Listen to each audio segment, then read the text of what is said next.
আচ্ছা দেখো আমার প্রেজেন্টেশনের মধ্যে সম্পূর্ণটা আগে আমরা পড়তে হবে, ঠিক আছে? পড়ার পরে আমরা শুরু করব। Okay, the teacher said to Kamal, শিক্ষক কামালকে বললেন, why are you talking in the class, এর মানে কি, কেন তুমি ক্লাসের মধ্যে কথা বলতেছো, ঠিক আছে? কামাল রিপ্লাইড, কামালের উত্তর দিচ্ছে যে আই এম সরি, আমি দুঃখিত, I am asking Hasan to lend me his pen. এই ল্যান্ড অর্থ কি এটা জানি না আমরা সবাই, আমরা জানি এই ল্যান্ড অর্থ কি ভূমি, ভূমি, আর এই ল্যান্ড অর্থ কি আমরা জানি না ঠিক আছে? তাইলে আই এম আস্কিং হাসান, আমি হাসানকে জিজ্ঞাসা করতেছি টু ল্যান্ড মি, আমাকে দাঁড় দিতে, হিজ পেন, তার কলমটি দাঁড় দিতে আমাকে, আমি তাকে বলছিলাম my pen has run out, আমার কলম কি গেছে, ছেড়ে গেছে, বা আমার কলম মানে কালিটা চলে গেছে, ঠিক আছে? দ্য টিচার সেড, শিক্ষক বললেন, be attentive and listen to my lecture, তুমি মনোযোগী হও এন্ড আমার লেকচার বা ভাষণটি মানে তিনি যে টপিক পাইতেছেন এই টপিকসটা বোঝার জন্য তাকে বললেন, ঠিক আছে? তাইলে আমরা প্রথম যে সেন্টেন্সটা আমরা পড়লাম, এটা কোন ধরনের সেন্টেন্স?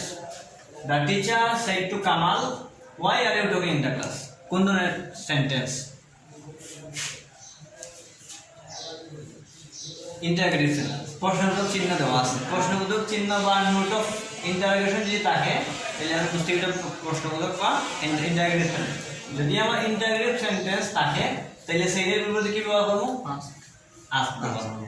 আর কমার পরিবর্তে কি ব্যবহার করবো? সাধারণত রুলস অনুযায়ী আমরা জানি কি ইফ ব্যবহার করবো। যদি ডব্লিউএস কোশ্চেন থাকে তাহলে কি ইফ হইব না একটু না ডব্লিউএস তাহলে ডব্লিউএস যদি দাও, ওয়ার্ড তাহলে ওয়ার্ড, হয় তাহলে হয়, হোয়াই তাহলে হোয়াই। ওকে, তাহলে আমি প্রথমে লিখবো কি দ্য টিচার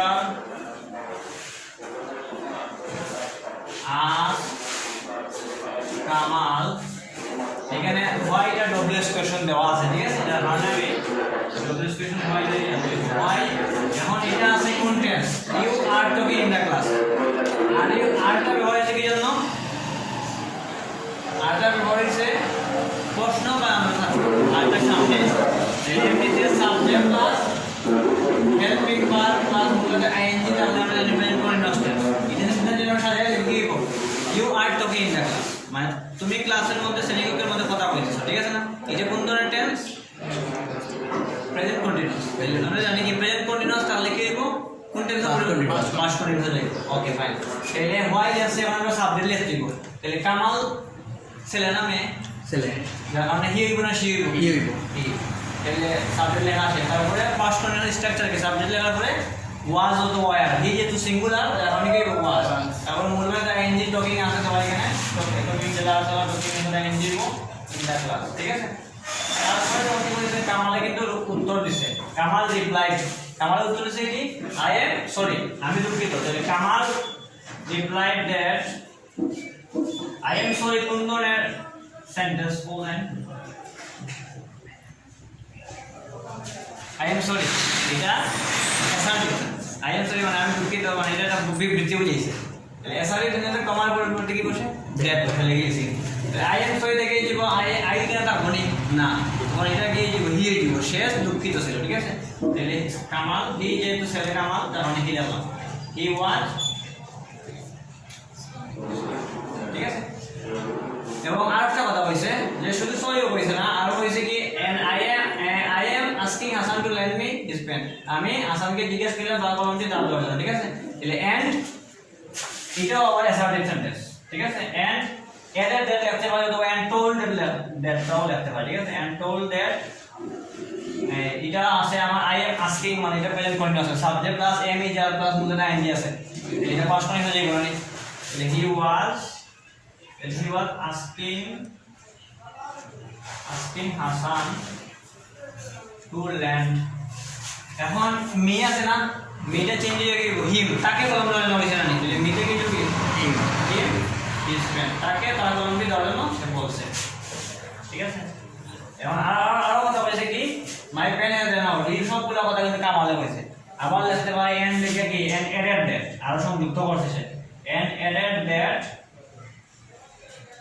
মাই পেন থেকে যাবে কি his pen, and his pen, এখন হ্যাজ আছে এখানে helping verb, subject plus have অথবা হ্যাজ থাকে কোন টেন্সের মধ্যে? প্রেজেন্ট পারফেক্ট টেন্সের মধ্যে, ঠিক আছে।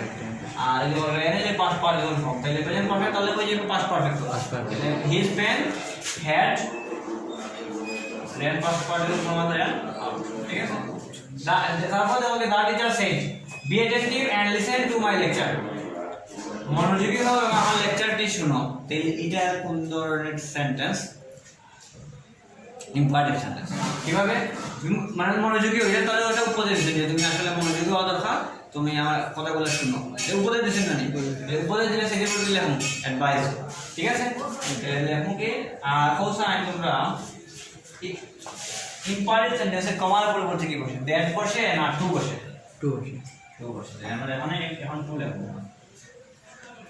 তাহলে দ্যাট টিচার যেহেতু উপদেশ দিছেন যখন সেটা বলতে লেখুন কি অ্যাডভাইস হিম, তারপরে কমার পরিবর্তে টু, আর পরবর্তীতে কিন্তু আর কোনো চেঞ্জ হয় না, বারবার যেরকম আছে এরকমই থাকে, ঠিক আছে। বারবার কোনো পরিবর্তন নেই। Imperative sentence and listen to my lecture থেকে এই কি হিজ লেকচার, শিক্ষক আমরা পুরুষ ছিলেন, ঠিক আছে, আমাদের his lecture listen to his. আশা করি বুঝতে পারছেন না সবাই? ওকে, আল্লাহ হাফেজ।